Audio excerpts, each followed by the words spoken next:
One of the most interesting and important developments in contemporary philosophy has been the work of Jürgen Habermas. He synthesizes many trends and themes in the history of Western thought, and he, I believe, wishes to offer us an expanded conception of rationality, allowing us to criticize in a reasonable way the society that we live in, the direction that history is taking, and the way in which the social world around us is organized. Jürgen Habermas and the work of the Frankfurt School in general, of which he is a part, has been attempting to create a rational, critical analysis of advanced or contemporary capitalism. Now, Habermas's intellectual genealogy goes back to his early days as a student of famous members of the Frankfurt School for Social Research, Herbert Marcuse, Theodor Adorno. And what the Frankfurt School's program is, or what their project is to offer a left-wing criticism, essentially oriented around Marxism and other critical developments in German culture in particular and Western culture in general, offer a criticism of society which allows us to redeem our normative claims. So Habermas is attempting to reconnect science and ethics. Habermas and the tendency in German or continental thought that he represents is a reaction against positivism, against the attempt to subsume the science of society under natural science. So in that respect, Habermas is legitimate heir, or critical theory that he's produced is legitimate heir of Western rationalism.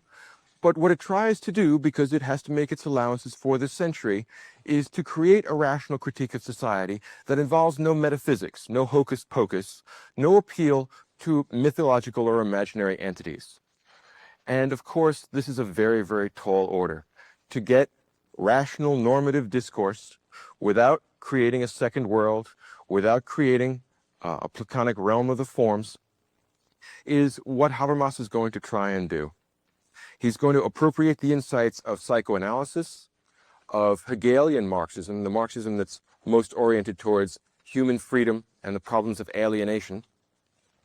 And in addition, he's going to appropriate parts of modern linguistic philosophy. He is very well versed in Habermas, Quine, Rorty, all of the modern American neo-pragmatists and those philosophers that are primarily concerned with language have all been read and absorbed and digested by Habermas. And what he attempts to do is to bring all these themes together in one general overview of the status of knowledge and the status of society. It is in some respects a typically German project in the sense of looking for an architectonic overview for an entire range of problems connecting politics and ethics. If you think of the German or continental intellectual tradition as being closely allied with the tradition of Greek rationalism, you will see that for the same reason that Plato connected politics and ethics, those that attempt to create a rational theory of ethics will by implication also be creating a rational theory of politics. This is Habermas's target. Now, perhaps the most important and accessible of his works for those who are interested in this kind of research and this kind of discourse is called Legitimation Crisis.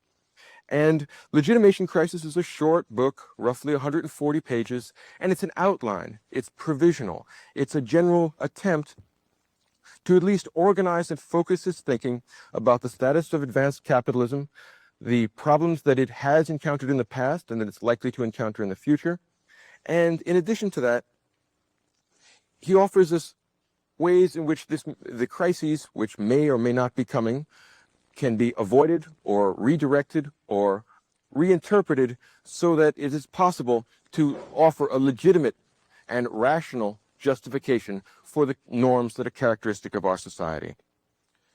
If you think back to Professor Staloff's lecture on Max Weber thought that legitimate domination was oppressive. no matter what form it took, whether it was charismatic or traditional or whatever kind of legitimate domination was being used in a given society, it inevitably was a stalking horse for oppression. There was always some sort of covert agenda behind it.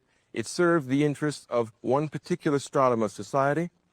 And in contrast to this, Habermas wants to say that our coercive norms, those elements in our society which involve domination, can be legitimized, and can be legitimized on a rational basis, on a universal basis, without the construction of metaphysical norms, or without the construction of metaphysical constructs, and without the projection of a metaphysics onto a century that can't absorb and take seriously such a project. Now, in breaking advanced capitalist society apart, Habermas looks at it as in a systematic way, or he borrows from systems theory, the theory of cybernetic systems, and looks at also medical terminology. Particularly, he's interested in the concept of crisis. A crisis occurs when an organic system reaches some impasse where the various systems that make up an organism no longer integrate properly, and there is some sort of malfunction that will result either in the death of the organism or a re-establishment of a kind of homeostatic equilibrium. Habermas breaks advanced capitalist society down into three parts. In the center is the political system. That can be thought of in shorthand as the state, the government.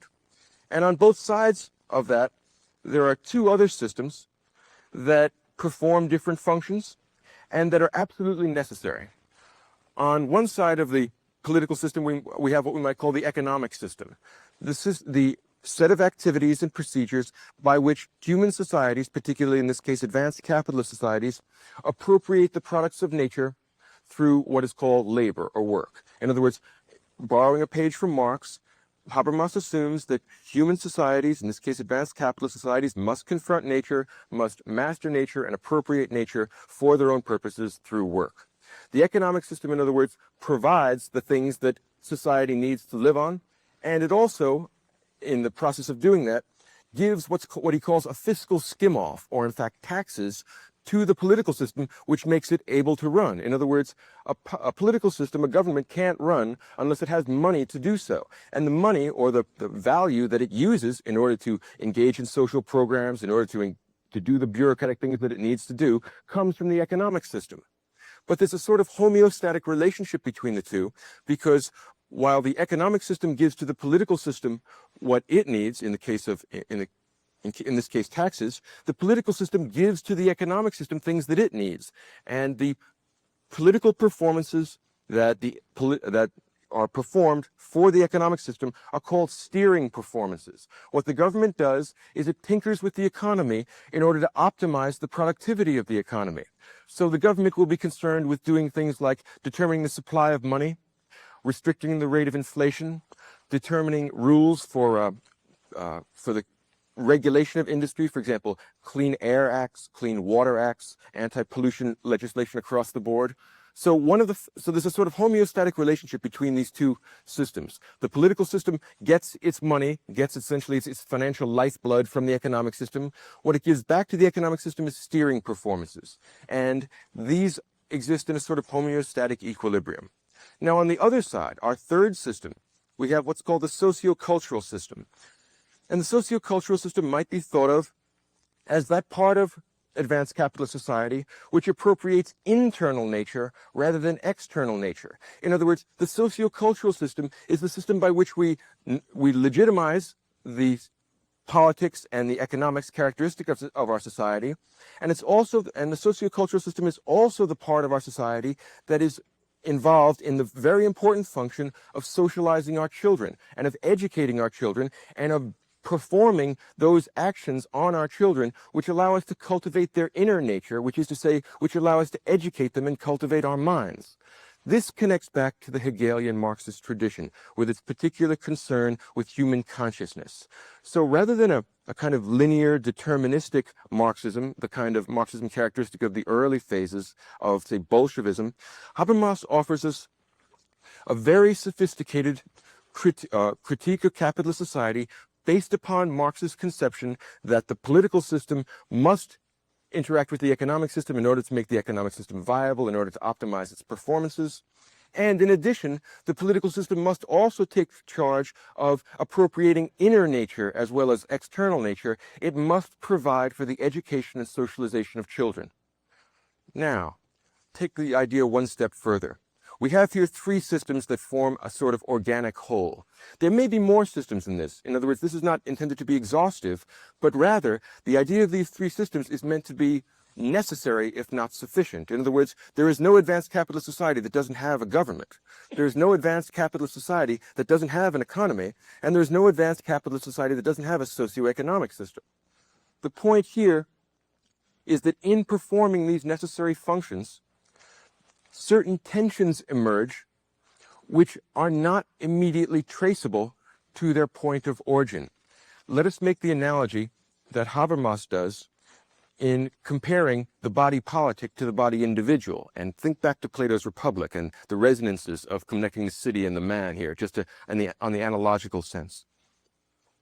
If in a physical body there's something wrong with your circulatory system, when you go to the doctor, you may go with a complaint that refers to your circulation, but in fact, you may also go with a complaint that refers to something else. It may refer to your respiratory system. You may be having problems breathing. In other words, the systems that make up the individual human body are interdependent and homeostatic, and a problem in one system may not manifest itself in that system. It may manifest itself somewhere else. And this disguised manifestation may be traceable back to its original systemic difficulty. What Habermas wants to do is look at the problems that we have in our socio-cultural system, offers a critique of culture. But his argument is that many of the cultural crises we face, many of the difficulties that we have in legitimizing the society that we live in, may not come from our cultural system. They may actually be the product of a breakdown or a disequilibrium in some other part of the system, particularly in the political or economic systems, and we may be looking for the cause of these cultural difficulties in the wrong place. So what Habermas wants to do is to examine the problems in legitimizing advanced capitalist societies, to see if it is possible to rationally legitimize and rationally redeem our normative judgments, and then to see what sort of crisis is likely to come in an advanced capitalist society, and what might be done to prevent these crises from overwhelming the society. He's a very non-dogmatic Marxist, and I think this is very much to his credit. He's willing to borrow from many intellectual traditions, and he's not interested in laying down final assertions about the ultimate trends in history. He talks about potential and possibility, the possibility that a crisis may reach an impasse which would bring a society down, but he makes no guarantees, and he does very little desk pounding. So what Habermas says is that, especially since the end of the Second World War, a number of crises, particularly socio-cultural crises, crises of legitimation, crises of normative justification, have emerged in advanced capitalist society, and he thinks that we have been looking in the wrong place to find the source of these problems. Let's think of an example of a legitimation crisis. Let's try the 1960s. The hippies who dropped out of society had not absorbed the normative structures that society had hoped that they would, by deciding that they would not enter the job market, or that they were going to engage in a kind of narcissistic movement towards drugs and self-indulgence. What that means is that the normative structures of society, the usual collection of hopes, anticipations, aspirations, had not been transferred to these people. And that means that there's some sort of problem in the process by which they are socialized. Any mass defection from the norms characteristic of a society means that there's something wrong in the socio-cultural system. Now, according to Habermas, or at least this is a possible extrapolation from him, the source of this anomie, the source of this rejection of the normative structures of society, may well have been found in the political system, something like the Vietnam War. It may have been found in the economic system, in the sense that economic life or job life or people's occupations no longer give them any sense of fulfillment or any sense of satisfaction. They feel like cogs in a wheel. They no longer have the desire to work for corporate America, so they drop out. And as a consequence, eventually the economic system begins to erode as well. So these systems are interdependent and systems of the body are dependent. And dependency can mask the true source of these problems. Let us look at some of the legitimation problems that we have today. We have an extremely effective economy, and even if it isn't been in some short-term local trouble, for the most part, we're a very wealthy country. Yet at the same time, any place you walk up and down the street in any major American city, there are people begging for quarters. Now, here we have a number of problems. First of all, it seems that these people have not been appropriately socialized in many cases to take their place within the economic system. They don't have the educational capacity to perform at the level of skill required of an advanced capitalist society. The problem lies not intrinsically in the economy. It may well, in this case, be a socio-cultural problem, which may come, in fact, from a political unwillingness to pay for education. So, this will avoid facile reductionism. Instead, Habermas offers us a very intriguing insight into the problems that are likely to emerge in society, because eventually we are going to be forced to ask ourselves, why is it in a society that has the amount of wealth that we do, that there are so many people out of work begging for quarters, that we have such a high rate, for example, of illiteracy? All of these problems are problems which may or may not lead to a crisis, but they certainly tend towards a disequilibrium. And if the society is not able to homeostatically reestablish that equilibrium, that would in fact cause a crisis, a complete collapse of the various systemic elements in society, and that would cause the sort of crisis that Marx had anticipated would happen in 19th century England, or in the industrial societies as a whole. Now, Marx was wrong, according to the Frankfurt School, in his estimation that capitalism was about to collapse due to its own crises of production. In fact, the political system stepped in, regulated economic production, created the possibility of things like labor unions so that it mollified the socioeconomic system, made people view the society as more legitimate, and consequently managed to reestablish equilibrium and continues on through. This may or may not continue to happen. Habermas doesn't insist one way or another, but he does point out that many of the problems that we encounter in advanced capitalist societies are problems of legitimation. In other words, many of our problems, perhaps most of our problems, are to be found in the socio-cultural system, but their source may not be there. Consider the fact that an advanced capitalist economic system distributes wealth very unequally. Now, the political system can decide to engage in transfer payments. It can tax progressively, take a larger percentage of the income from very wealthy people, transfer that money to those that are not capable or somehow outside the economic system, outside the capacity to provide for themselves, and thus increase their perceived legitimacy, or the perceived legitimacy of the political system and the economic system. All these things are interdependent.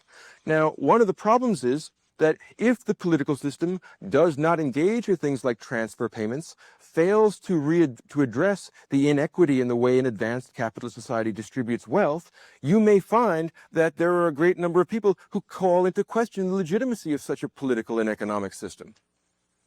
So the problem that Habermas wants us to address is the fact that legitimation crises are among the most important things we are going to have to try and deal with as an advanced capitalist society. And there are signs of progressively worsening legitimation crises. Have you ever wondered why, after the hippies movement kind of stopped, that young people in many cases decided that they wanted purple or orange hair?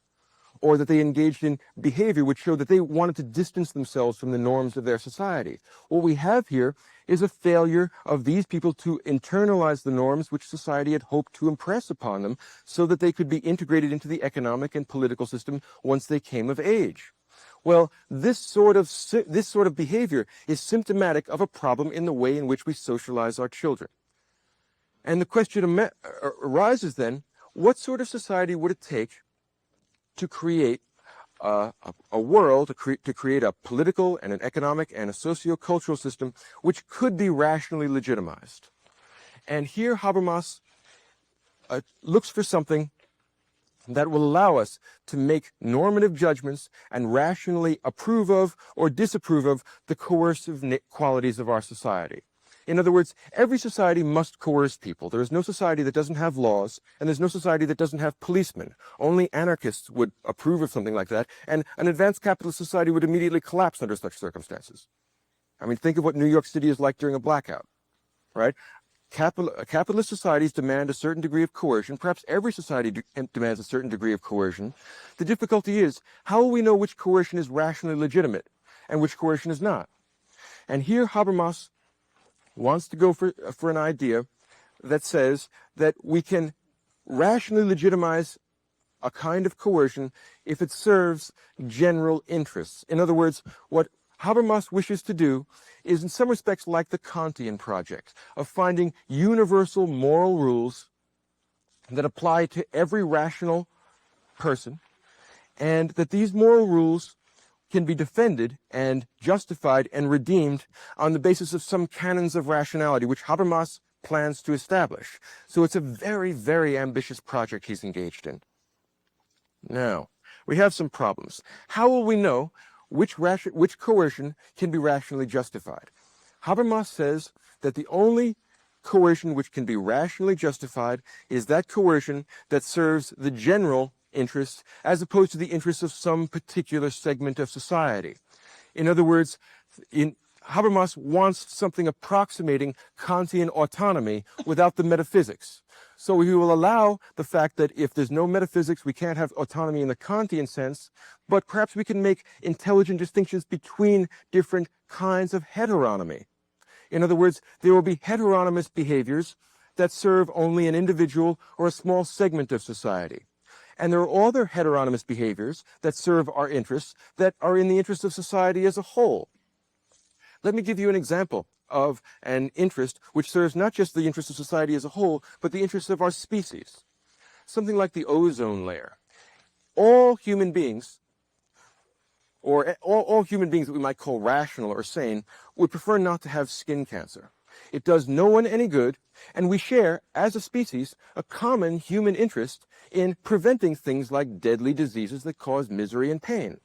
What Habermas wants to do is take universally generalizable interests, which is, alas, heteronymous, but a particularly important and universal kind of heteronomy, and raise that to the status of a moral principle. He says rationality demands that we engage in behaviors that serve all of our interests. There is no rational argument against that. Consider another possible example, something like the GATT agreements, the international agreements on tariffs and trade.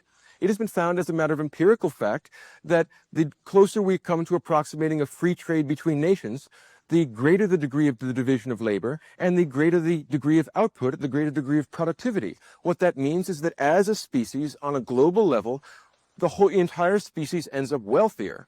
And since there's enough poverty and misery in the world as it is, rationality demands that we do our best to satisfy these universal heteronomous demands. Now let's take an alternative view. Let's talk about coercive measures, heteronomous measures, which do not meet this universal generalizable standard. Let's look at something like the government of South Africa. If we were to rationally inquire into the government of South Africa, we would find that it doesn't serve the interests of the people as a whole. What it does is serve the interests of a very small, narrow elite. And that when called upon to justify this, there is no common interest that can be pointed to which this satisfies. So insofar as this apparatus of government imposes coercion, and bloody and miserable coercion it is, on people, it has no rational warrant. And simply to expose this to the light of rational scrutiny undermines it. And what Habermas is doing here is liberating us from moral skepticism based upon an attempt to universalize our rational needs, our rational desires. And our rational desires are the universally generalizable desires. The desires of the white South African regime are not rational because they cannot be defended by reference to any universal human good. So now we have, in a way, or perhaps at least the beginnings, of a skeleton key, which allows us to look into every kind of coercion in every kind of government, which allows us to look at every political policy and ask ourselves, who benefits? in whose interest is this kind of coercion? And Habermas says the burden, since freedom is an intrinsically good thing, consider the resonances back to Kantian philosophy. Since freedom is an intrinsically good thing, the burden of proof rests with those who would impose coercion, if they cannot legitimize it by referring to some universal human good or some generally or generalizable interest, then in fact it is illegitimate and we should get rid of it. So now we can go through all the coercive measures in our society, and we have some rough and ready pragmatic standard of justification. And once we have inquired into it and asked who benefits, what good does it do, why do we really need it, if it can't be justified, it should be gotten rid of. So it's an extremely powerful, far-reaching critique of the coercive structures of society. And what it does is rescue us from the fact-value distinction, which is characteristic of most of the tradition of English and Anglo-American philosophy. In other words, instead of saying, in the Humean sense, and like many of the grandsons of Hume, that rationality only applies to descriptions of the world, Habermas is reasserting the Kantian tradition, saying that reason is not merely instrumental, it is also essentially teleological. It can tell us not only means, it can also tell us the ends we ought to achieve. And the ends which we ought to achieve are universal human liberation. Again, in some respects, back to Kant and Hegel. The gradual extension of freedom is what progress is. And to deny that there's any rational standard for distinguishing between just societies and unjust societies, between legitimate and illegitimate coercion, is in fact to capitulate to the simple facticity of coercion. So Habermas is going to lead us out of the labyrinth of modernity, if his project is successful. Now we have some problems here. First problem is, how will we know when we have sufficiently legitimized a kind of coercion? In other words, who is it that's going to engage in the discussion of coercive activities on the part of the government? And how will we know when we've reached some resolution? And here's where we get a borrowing from both Heidegger and I would say also Wittgenstein, in the sense that there is no ultimate solution to this. It's an ongoing rolling process. As new approaches to society and law emerge, we can incorporate these things. In other words, I would say that this is formal in the sense that Kant's moral theory is formal, but I would call this an open form as opposed to a closed form, which is what the categorical imperative is. It's totally closed and airtight. Here, there's always the possibility of progress and addition. It is not any final solution because it allows for the progressive change in the way in which we understand the necessities of society. Now, what Habermas wants to do is use as a kind of paradigm for the normative justification of our coercion what he calls the ideal speech situation. And the ideal speech situation is never actually realized here in the world, but it can be approximated, and again, being a good practical thinker in this respect, which is so unusual in the metaphysical tradition of the West, Habermas says that while we can't realize the ideal speech situation, some speech situations are more or less approximating this. And a speech situation is deformed and inferior if it is coerced. In other words, if in some way we are altering, we are misshaping or deforming the speech of a group of people or a person by some heteronymous means which prevents them from saying what they really think and expressing their real views on a problem of coercion. Think about it this way. Suppose you go into work and your boss asks you, "Do you like my new tie?" And suppose it's a horror. Suppose you hate the tie. What do you say? Everyone laughs. Why? Because they understand, well, now I have to say something other than what I thought. Now, Habermas's point here is that this is not, or this is the opposite of the ideal speech situation, because a kind of coercion is being imposed on you, which is deforming your speech and preventing you from saying what you really have on your mind, and saying, well, look, if you want my opinion, it's really ugly. You can't say that under certain circumstances. That is one kind of coercion. Why? Because you are being forced to alter your speech patterns in order to satisfy some other need, in this case, the need to get along with your boss. Now, we can extrapolate this from this to quite a great extent. Imagine, for example, you have this Africa, which systematically refused to a large percentage of the population access to higher education. Well, it should come as no surprise later on that they are unable to engage in the speech patterns and the judgments of legitimacy that would be characteristic of people who had access to such a thing. In other words, they are being coerced and speech is being deformed. In other words, what appears to be free speech is not. What Habermas wishes to do for us is to liberate us from those external constraints on our speech, thus liberating us from external constraints on our thought, thus allowing us to create a real, rational critique of society here in this world on an ongoing basis. So he seems to be a kind of modern Daedalus who perhaps can lead us out of the labyrinth of modernity into at least a provisional kind of rationality which allows for rational criticism and discussion in the public realm. This is very much in keeping with the tradition of German idealism, the tradition of German philosophy in general. It is critical, but it is also more than an instrumental conception of reason. It is a teleological conception of reason. And what makes it beautiful and moving and profound is the fact that it doesn't involve any entities that glow in the dark. It doesn't involve anything that's metaphysical, very few words that are translated into English where they keep the capital letter at the beginning of the noun. It actually refers to everyday things like coercion that we experience every day when I asked you about the boss's tie.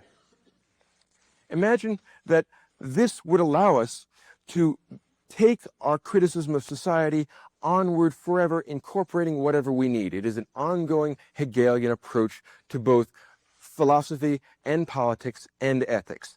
Habermas said in his inaugural lecture in 1965, I believe, that I am concerned to question the separation of science and ethics. In other words, I am concerned to undo the fact-value distinction. I am concerned to reassert the German tradition of teleological rationality. An amazing and extraordinary intellectual tour de force.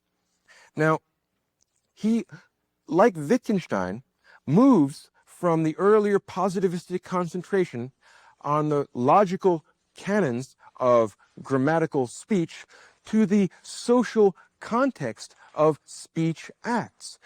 Think about the difference between saying, yes, boss, I like your tie, as just a sentence, independent of context, and now put it in the context where we're talking about your boss and his ugly tie. It adds a new dimension which no logician can offer us. It's that historical dimension, that concentration on the embeddedness of language in society, which brings him back to the Marxist tradition and allows him to kind of give us an overview and a synopsis and a kind of synthesis of the disparate tendencies in both Anglo-American and continental philosophy with a practical orientation which can liberate societies across the board, apparently forever, or apparently without any obvious boundaries. Now, this has had actual practical influence on the world around us. And here in the United States, one of the most important of these movements, which is Habermasian, or at least critical theoretic in its orientation, is called critical legal studies. It's one of the most important movements in the analysis of American law.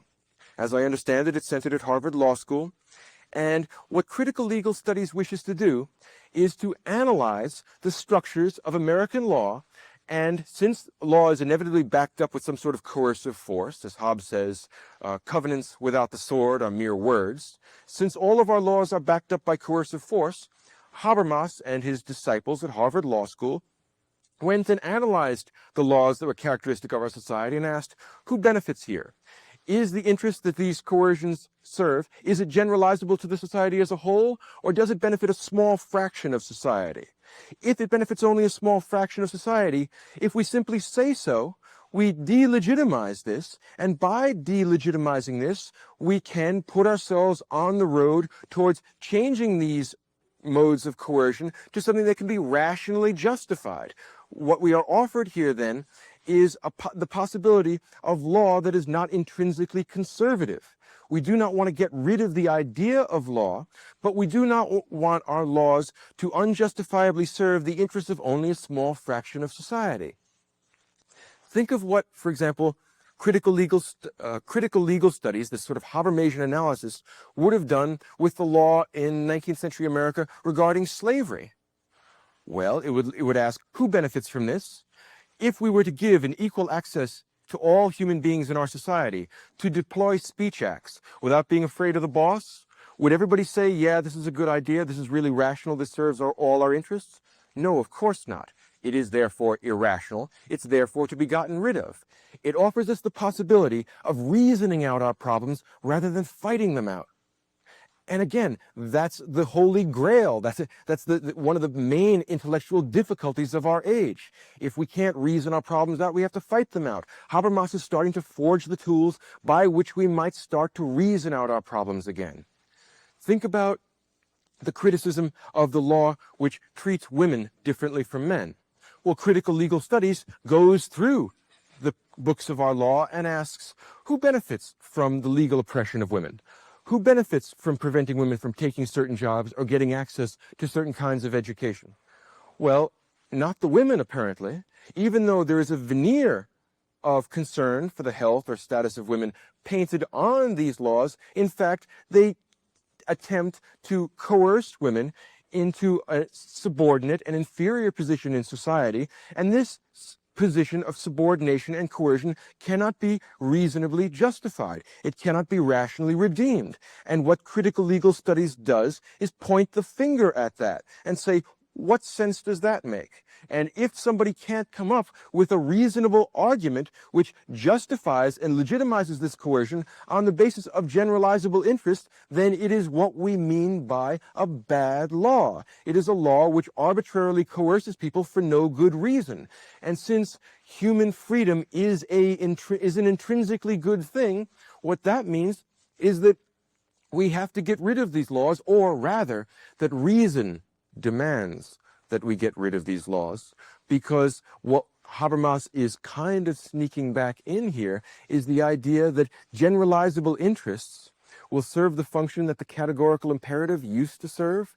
Instead of the possibility of autonomy in the Kantian sense being created in our legal system, what we are going to do is the next best thing, which is make sure that all interests of everyone in society are represented, and not all interests of everyone in society as an empirical fact, because many people's speech patterns may have been deformed by the insufficiency or irregularity of their education, by various kinds of cultural trends which come from our political or economic system. And the consequence of this is that we will gradually refine our government, we will gradually refine our coercive systems to the point where we can create a truly just society.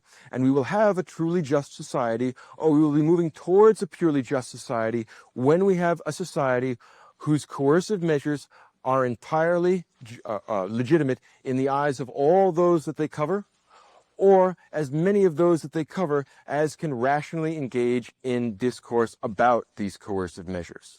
So Habermas wants to offer us a universal pragmatics.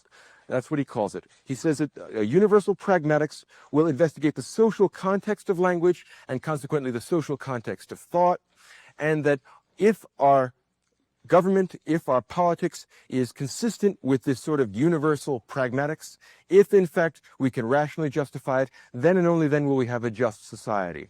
It goes back to the Platonic idea that the just society is one that will emerge out of the dialectic between rational speakers. In other words, in my estimation, the ideal speech situation is the ghost of the Platonic dialectic returned. And that shows the consistency across 25 centuries of the rationalist program for creating universal canons of human rationality, which apply to morals, which apply to politics, which apply to society, as well as the things which everyone grants it applies to, physics and logic. What Habermas wants to do is to create a system by which we can redeem our judgments of should and ought, by which we can have reasonable, rational, normative discourse, which does not succumb to the tendency or the possibility of simply acquiescing to the world as it is. What he does is offers a far-reaching critique of our society, and not just our society. This will work for any society, but it's particularly applicable and obviously apt for advanced capitalist societies. It's very clear, for example, if you were to look at something like the suicide rate among teenagers in Japan, that in fact there was some problem in the process by which these young people are socialized, which would account for the very high rate of suicide. There is some set of disappointed expectations, perhaps a set of pressures imposed upon them, which cannot be rationally legitimized. Perhaps the source is back in the socio-cultural system, perhaps it's in the economic system. But not only does it apply to America, it applies to Japan, it applies to South Africa. It is universal and global in the same way that Kant and the entire tradition of German idealism wants universal global rationality, wants canons which apply to everyone under all circumstances. In other words, instead of the program characteristic of positivists, characteristic of the scientifically oriented philosophers who essentially adopt a position of physics uber alles, what this is going to be is the logos uber alles, rationality uber alles. What this is the high point of reviving the Greek tradition in Western culture. That, I think, is why Habermas is the type of thinker which could only emerge from the continental tradition. It is not the kind of thing, it's not the kind of project that would emerge from the tradition of Humean skepticism, of moral relativism. This is the sort of position, and this is the sort of set of aspirations that could only be characteristic of someone who thought that the marrow of human being, what it means to be human, is the same thing as what it means to be rational. And that there's one set of moral rules connected to everyone which can be justified independent of religious myth and independent of moral skepticism. And by trying to negotiate between these two unfortunate tendencies, the drift into mythology and religious orientation, or the drift to straightforward moral skepticism and then the onward rush into moral nihilism, Habermas wants to take us right through that towards a new stage in our analysis of society and our analysis of the world, which allows us to treat each other as if we were all part of the same project, as if human beings had universal moral value, and again, the echoes to Kant are unmistakable. To finish up, think about Habermas this way. In the writings of Immanuel Kant, he says that it was Hume and Hume's moral skepticism that roused him from his dogmatic slumbers. And in writing something like The Foundations of the Metaphysics of Morals and his other moral works, Kant says that he wants to be the Newton of the moral world. He wants to split the world in half and talk about questions of ought rather than questions of is, and create a new and radically rational universal system of moral judgment. What Habermas wants to do is in some respects like that. Perhaps we could say that he's going to be the Einstein of the moral world, but he's going to do this by not completely copying the Kantian move. He is not going to ontologically split the world into physics and metaphysics. He'll split it into the world of objects and the world of the human world. And this human world, this world of conscious human rational subjects, is the topic that he primarily wishes to address. His concern is to find a way to get out of the deformations in our speech and consequently the deformations in our language and consequently the deformations in our society. He wants to revive at least the possibility of the tradition of progress actually taking place and being a serious intellectual topic. And what he wants to do is to make moral discourse legitimate again as a topic of serious intellectual activity, rather than to succumb to the lure of the priests and the poets. In that respect, he is the great-grandson of Kant, and he has offered us a Kantian or quasi-Kantian solution to the problems of the modern world. If it is not complete, it is at least suggestive, and if it is not final, it makes it that much more appropriate to our age of open rather than closed forms.